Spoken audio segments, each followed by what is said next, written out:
बहुत तरह की घटनाएं घटती हैं जिनमें तरह तरह के परिवर्तन होते हैं।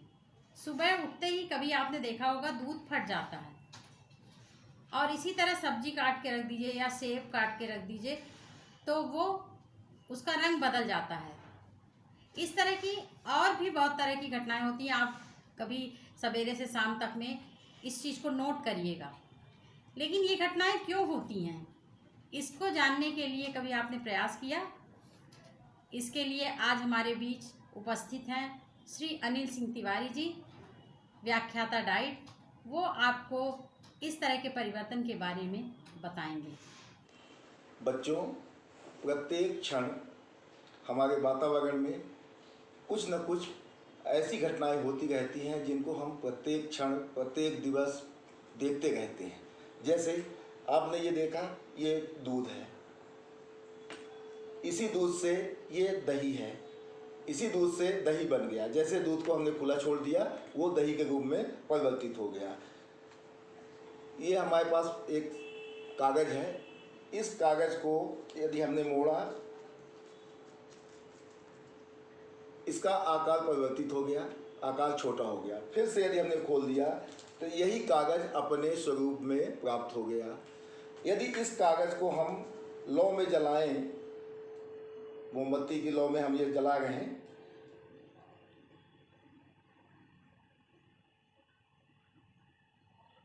तो देखिए इसका पहले जो कागज़ था वो काला हो गया और आकार भी इसका परिवर्तन हो गया। इसकी संरचना में भी ऐसा लगता है कि परिवर्तन हो गया। अब इससे हम इस कागज़ से पुनः इस कागज़ को क्या प्राप्त कर सकेंगे, ये हमारे लिए एक सोचने वाली बात है। बच्चों, ये आलू है, इसको अभी हमने काटा तो इस तरह से है, थोड़ी देर पहले हमने काटा था तो इसका रंग ऐसे हो गया। इसी तरह यदि सेव काट के हम रख देते हैं तो उसके भी सतह में कुछ ब्राउन कलर की परत चढ़ जाती है। क्यों ऐसा हो जाता है? ऐसी घटनाएं हमारे जीवन में लगातार होती हैं। ये लिटमस पेपर है, लिटमस पेपर में अभी इसका कलर कैसा है? नीला है, ब्लू है। यदि इसमें हमारे पास ये नींबू है, यदि इस नींबू में हम इसको लगा दें नींबू के रस से, तो ये देखिए आप, इसका रंग कैसा हो गया? गुलाबी रंग का हो गया। ठीक है, मतलब इस नींबू के कारण इसके रंग में परिवर्तन हो गया। क्या इस रंग को फिर से नीले रंग में हम वापस ला सकते हैं? ये हमारे लिए एक सोचने की बात है। ये नींबू है, ये नींबू है, दोनों नींबू में क्या फ़र्क है? ये आधा पका हुआ नींबू है और ये पक चुका नींबू है। क्या इस पूरे पके हुए नींबू को हम वापस इस नींबू में परिवर्तित कर सकते हैं क्या? ये भी सोचने वाली बात है। तो बच्चों, अभी आप देखिए हमारे पास दो चाबियां हैं। एक ये चाबी है, इसका कलर आप देखिए, और दूसरी इसी के साथ ये चाबी है, इसके रंग को आप देखिए। ऐसा क्यों हो गया? दोनों ही, ये भी लोहे की बनी है, ये भी लोहे की बनी है। ऐसा क्यों हो गया कि एक का रंग दूसरे तरह का है, एक में चमक है, दूसरे में चमक नहीं है? ठीक है, ये भी हमारे लिए सोचने की बात है। इसी तरह से हमारे जीवन में बहुत सी घटनाएं होती हैं जिनको हम परिवर्तन कहते हैं। ये परिवर्तन दो तरह से होते हैं, एक कहलाता है भौतिक परिवर्तन और दूसरा कहलाता है रासायनिक परिवर्तन।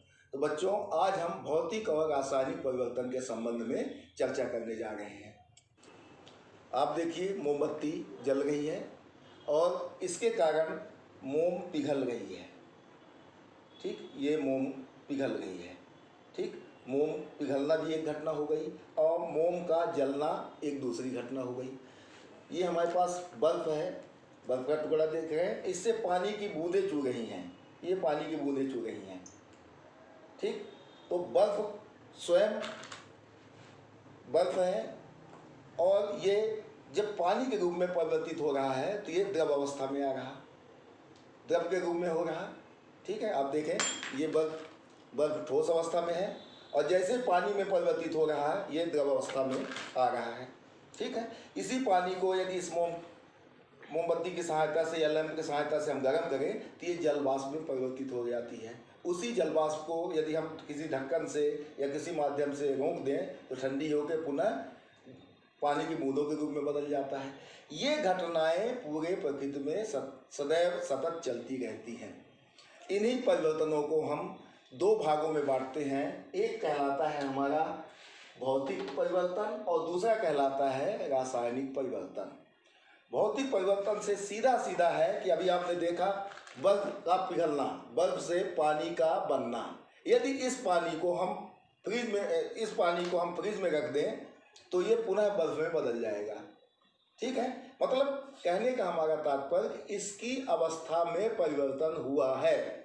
आप देखें ये बर्फ है, बर्फ किस अवस्था में है? ये ठोस अवस्था में है।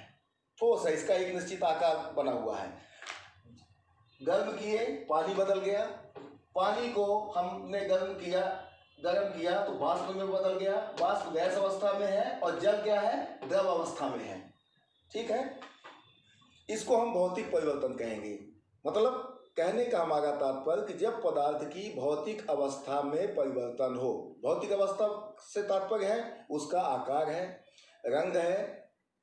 ठीक है, ये परिवर्तन जब होंगे तो हम उसको भौतिक परिवर्तन कहेंगे। फिर यहाँ आप देखें कि दूध का दही से बनना या लोहे में जंग लगना। अभी हमने आपको दिखाया कि हमारे पास दो चाबियाँ थी। एक चाबी ये चाबी है, चमक रही है। दूसरी चाबी ये चाबी है।